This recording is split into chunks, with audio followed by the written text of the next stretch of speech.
So, I just wanted to talk about that real quick. Oh, shoot. Okay, I'm not sure if you guys even heard anything I said because I had Bluetooth on, so I was outside the car. So let me start this over. I just wanted to talk about this really quick because I think that for me especially, it's easy to just keep pushing and pushing and pushing, go hard, you know. But there is a point of diminishing returns where you push yourself so hard where now you're not even actually getting any good gains. It's not really benefiting you. It's actually harming you. Same thing with working out, exercising. You know, a lot of guys were telling me, hey, you can't be in here every day because I was going every day. You know, they were like, you know, yeah, but you need that rest. You're like, you know, it's that rest time where your body, where your muscles, you know, repair itself and get stronger. You need that rest time. So it's like, oh, okay, so I can't just come every day and work out, you know? Same thing with shooting arrows. So yesterday I was shooting, you know, I was getting some more practice on my bow, doing archery, and there was a point where I was like, oh my God, I'm starting to feel it. It started to feel really good, you know, pulling it back, pow, like before even releasing it, like it was just like I couldn't just let it snap, you know. But now it's like, bam, okay, I feel it, you know. And I actually got, so I lost I lost three more arrows. Okay, I'm getting to that. So at that point, I lost two arrows. So I had four arrows. And because six came in the pack, all four arrows hit the target. I mean, it hit the target box. I didn't hit the bullseye. I didn't even get close, but at least all of them actually hit the target and didn't go, you know, in the trees and the leaves. And that's where I lose the arrows. They get hidden in the leaves on the ground, and I can't find them. And also, lesson learned. I bought like natural color wooden color arrows. Next time I'm gonna buy something white or neon color, something bright, because yeah, when they go into the ground and they get stuck among the leaves, they're buried almost in the leaves. You can't find them. So, anyways, my point is, all four of them hit the box, the target box that I had set up. So I didn't have to actually go looking for them, right? Then about the second, two more rounds of firing them off, and I didn't hit a single. It actually started going crazy, going over the fence even, and I lost. That's how I lost the other one. So now I have three arrows left, which is probably a good thing because you know, three arrows is a lot easier to track down than six. You know, because by the time I'm like at my fourth or fifth arrow, I've forgotten where the first arrow went. You know, so I'm out there looking and I can't find them. So it might be a good thing that I'm down to three. My point is, that's when I knew I had to stop.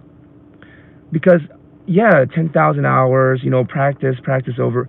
But there gets a certain point in the same day, in the same practice session, where now I'm pulling it back and I'm doing it, but my body is just now it's you know it's starting to feel a little weaker, you know, it's straining a little bit. And at that point, after about 30-40 minutes of practicing, like you know, it was just kind of time to stop because I wasn't getting any better. It was actually, I was getting worse. And so at that point, it's like, this is a point of diminishing returns, you know, that Malcolm Gladwell talks about. And tipping point, he even talks about money, even money. Now, he's saying that when you don't have any money, of course, having more money raises your level of happiness. It does benefit you. But after a certain point, there's a point of diminishing returns, and that point is about $75,000 a year. So when you're earning about $75,000 a year, that's the tipping point. That's where, up to that point, yeah, it creates more happiness. You're able to take better vacations. You're able to eat better food, live in a better place. Yeah, it does. It makes life better. But after $75,000 a year, it just seems like you almost get diminishing returns. It's almost harder to find better, you know, true friends because you don't know who's after your money. It's harder to teach your children about the value of money because they're surrounded by it. You know, so it actually becomes harder, and it actually starts to take away from your happiness the more money you get. And I never even considered that. So my point is, no matter what it is, I work 6 days a week. I just worked yesterday. This next week coming up, I got a full week. I'm working 6 days, right? But Jim Rohn says you have to have a good philosophy about rest and work, right? In the Bible, God gives a ratio. He gives a formula. So he says 6 days of labor, 1 day of rest, 6 to 1, the old 6-1 ratio, right? And so that's what I follow. I work 6 days really hard, and then this 1 day that I have off, I try not to do anything physically, like physical work, anything work related. I don't go and groom dogs. I don't do any of that. I take 1 day to just rest and recover, just like charging our batteries fully before we actually start using, like the Dremel. The Dremel, the little battery powered Dremel we use to file the nails, I noticed that whenever I let it fully charge and then I use it all the way down, run the batteries all the way out, and then fully charge it again, it lasts me much longer. But when I get in a bind, I'm charging it, it's not fully charged, I take it out of the charger, start using it, and I don't even use it all the way up. I just start charging it again, keep plugging it in, pulling it out. Then because I'm not fully using the batteries up and then fully charging it before I use it, it gets burned out, right? And that's what I call groomer burnout. Groomers, I think we get burned out because even on our off days, we start grooming our dogs, our own dogs. We start grooming our friends' dogs. I was planning on going to a grooming rescue shelter on my days off to groom rescue dogs and try to start a YouTube series about that. I haven't gotten any kind of response back from any of the rescues that I contacted. Probably a good thing. It's probably God kind of telling me, like, hey, you're going to burn yourself out. There's a point of diminishing returns. You want to take at least 1 day and not do anything work related, right? So that's why today I'm not going to groom my own dogs like I used to on my days off, because it just really burns me out, and so I'm just going to take today, and we're about to go to the park and walk at the park. My daughters are coming down soon. We're going to have lunch. And then whatever my daughter wants to do, whatever my daughters want to do, I have no plans. And that's really weird for me because usually I have a plan for everything. I wake up with the plan. I'm a planner. I like to have a plan. I feel like I'm falling. I feel like I'm free falling without a parachute when I don't have a plan. I literally feel like that. I feel like I'm falling out of the sky and I have no control over the day. But when it comes to my daughters, for some reason, I just don't care about a plan. I just want to be with them, and I just want to make them laugh, and I just want to see them happy. It's so weird to me that when it comes to my daughters, everything that I know flies out the window. I'm not an affectionate guy, physically affectionate. I try, but it just doesn't come natural to me because I never grew up with physical affection. I grew up with physical violence, right? I got beat up a lot, but never hugged. I never got a hug. I never got a nice, gentle touch. I never got any of those things. I never heard "I love you" from my parents. So for me, I really was worried. I didn't want kids because I thought I was going to be a horrible father. But I realized now I had nothing to worry about. I had nothing to worry about because when it comes to my children, it just comes so naturally. I just can't help but love them and kiss them and hold them. Oh my God. And I just can't get enough of it. And I don't plan. Isn't that weird? I don't plan. When it comes to my kids, I don't plan the day. I don't plan their life. I don't plan anything. I just say, hey, girls, what do you want to eat? Do you want me to cook for you? Do you want to go out? I don't care. I just want to be with you, and I want to see you happy. I don't know. It's just weird. Anyways, Vicky Hammond says, good morning, June. Yeah, it's about balance. You must find it in order to succeed. Exactly. It's about balance. It's not about going all out. It's about finding that good ratio, that good balance. 6 to 1. Work 6 days, take one break. Take one off. Some people have their own philosophy. If it's 5-2, and that's fine. Work 5 days, take 2 off. But here's the clue. Here's a little tip. Jim Rohn says, rest very little. Make rest a necessity, not an objective. Right? So it's a lot different resting to renew your reserves, to recover, and resting to avoid your day. Resting to avoid your responsibilities. That's much different than resting to recover and replenish your batteries, recharge yourself. It's very different. So you want to make rest a necessity, not an objection, an objective. And for me, that's where I had it wrong. For me, it's like rest was an objective. I literally made sleep my goal. I wanted to go home and sleep.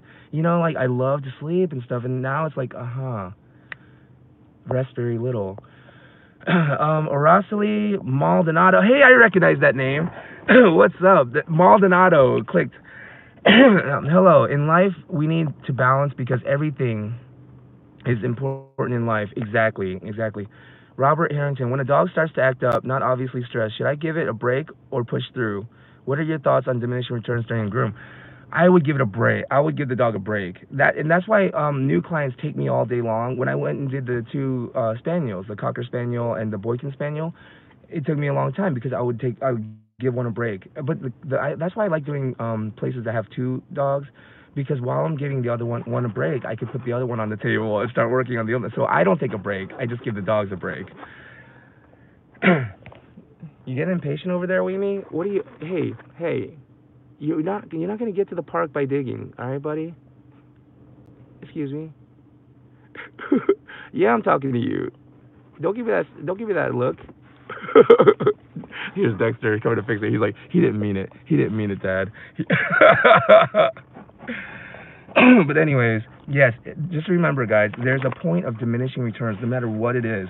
Even the dog grooming, like Robert is saying, when the dog is acting up and he's stressful, to keep pushing through, you're gonna get diminishing returns. It's gonna actually cause a lot more harm than good. The dog will get traumatized, stressed, angry. Oh my God.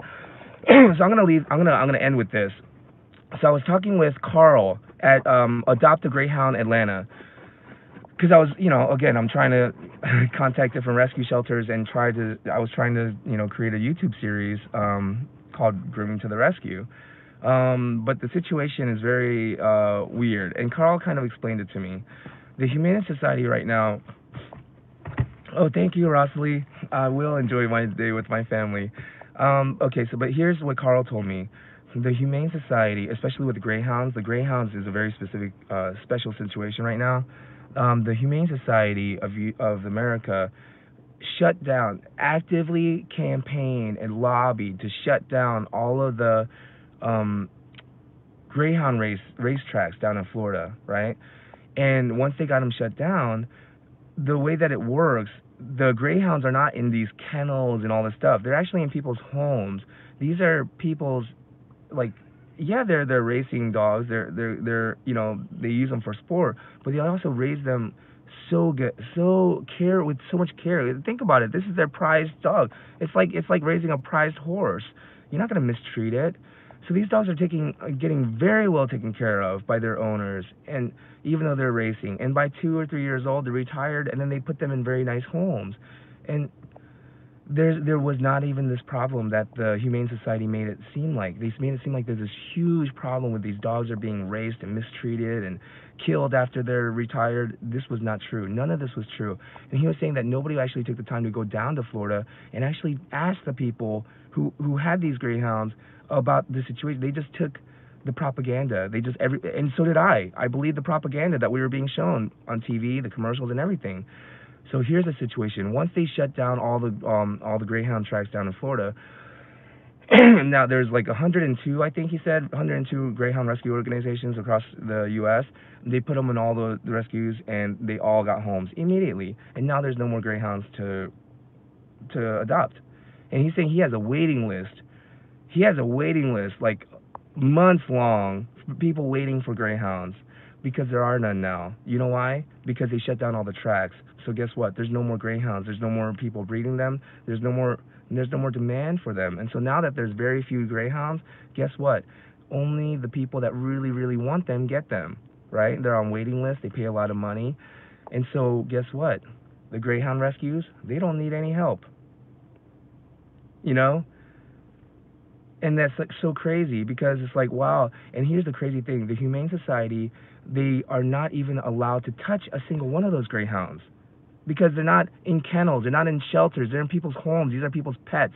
It's like going and taking somebody's property. So the Humane Society, knowing that they're not even going to get a single Greyhound in their custody, they're not even going to help a single Greyhound. They're not even going to adopt out a single Greyhound. Nothing. The only reason why they ran this campaign was to get donation money. Donation money poured in. People donating to the Humane Society to help these Greyhounds that the Humane Society never was even gonna get their hands on. They just shut down a whole entire industry down in Florida. For what? You know, oh, because they wanted another.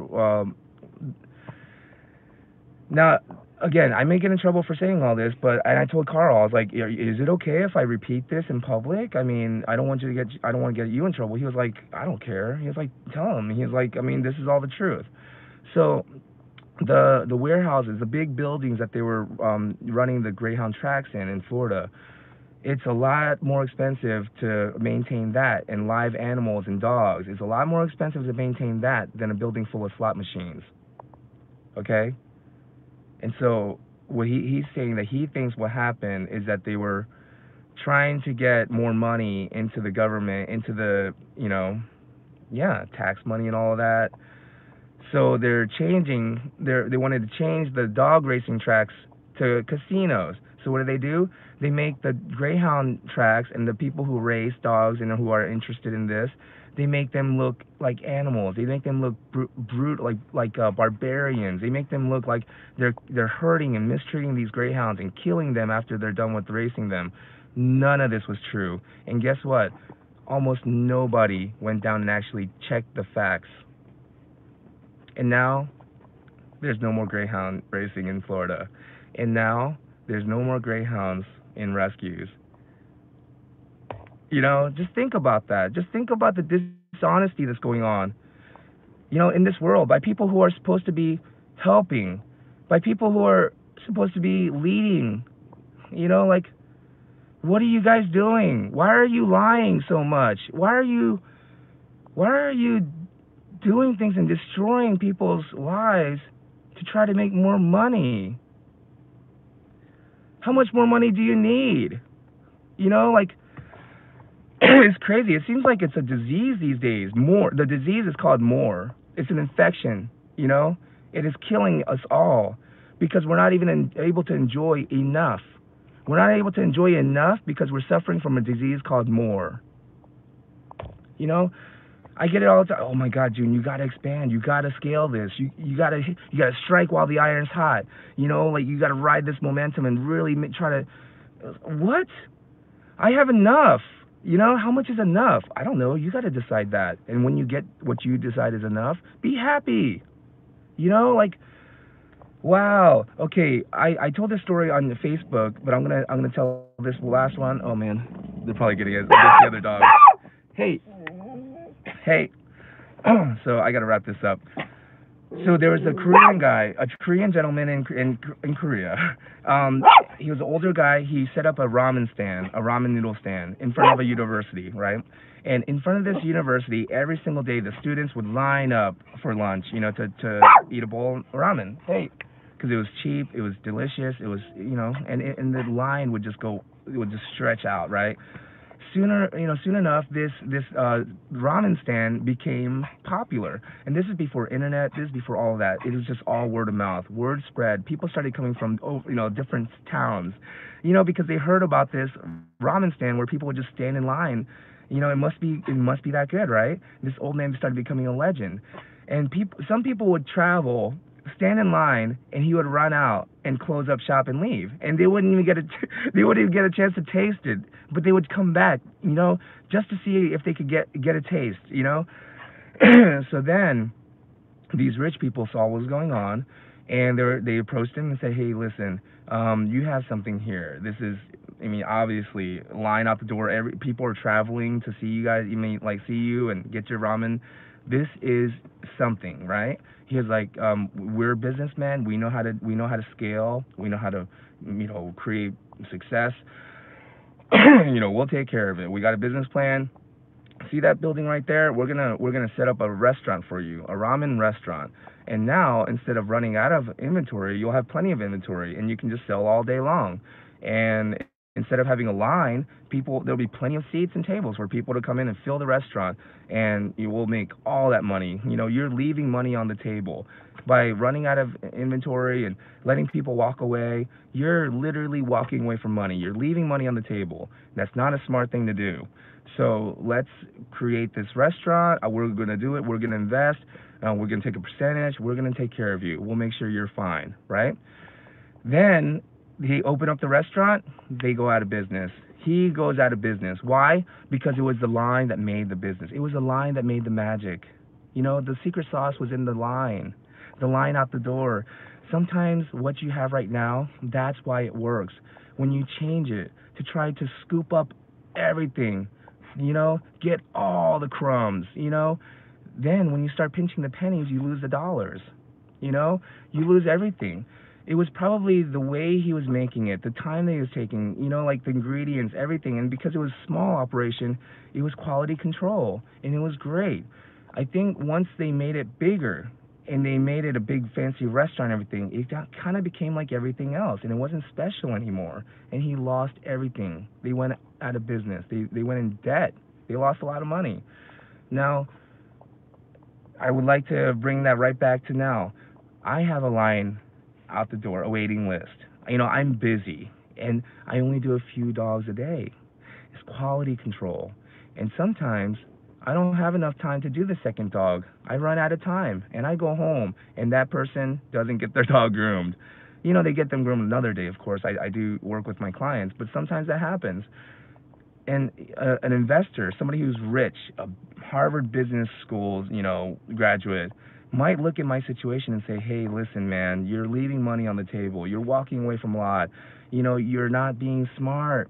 You got to strike while the iron's hot, right? You got to go big. Time to expand. Hey, maybe the secret sauce, maybe the magic in what I'm doing is the line out the door, right? Maybe by going for more, I'll actually lose everything I have now. And right now, I'm very happy. I'm so happy.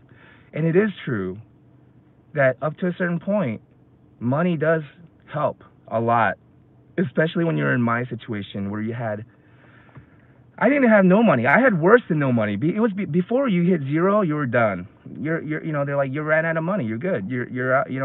Now you can go right past zero. They'll loan you money. They'll give you credit. And I went right past zero. I went down negative 50,000. So yeah, I was worse than broke. But so yes, having money now definitely makes me feel so much happier. I feel much better. But how much more do I need now, right? How much many more? If I had more money than this, am I going to be somehow much more happier? If I'm walking my dogs in a Armani Exchange shirt instead of Adidas, would that make my walk any better? So Pauline says, fake news is real, folks. Media is the enemy of the people. I think that's why this YouTube revolution is getting so big, Joe Rogan, because people want to hear from people who are actually talking about real things. Araceli says, wow, thanks for the advice. Thank you for your time. Araceli says, wow, this is for me. Thanks. I got my answer. Awesome, Araceli. Yes, bigger is not always better. In fact, usually bigger is not better. Seth Godin says, rather than try to do a mediocre job for the masses, create a trinket, a fad, a gadget, a gimmick. Rather than do that and make a small impact on the masses, try to make the biggest impact possible on a few. And here's the irony of it. When you make a huge impact on the few, you attract the attention of the masses. Theodore passes. I love white doggy slowly falling asleep. Well, this is pretty much what happens when I talk, especially to the women, right? Right, Angel? Hey, girl, what's your number, girl? I'm trying to talk to you. Oh, hey, girl, I'm trying to holler. Oh, there's her boyfriend. I better get going. He's like, what'd you say? What'd you say to my girl? Okay, all right. My bad, bro. My bad.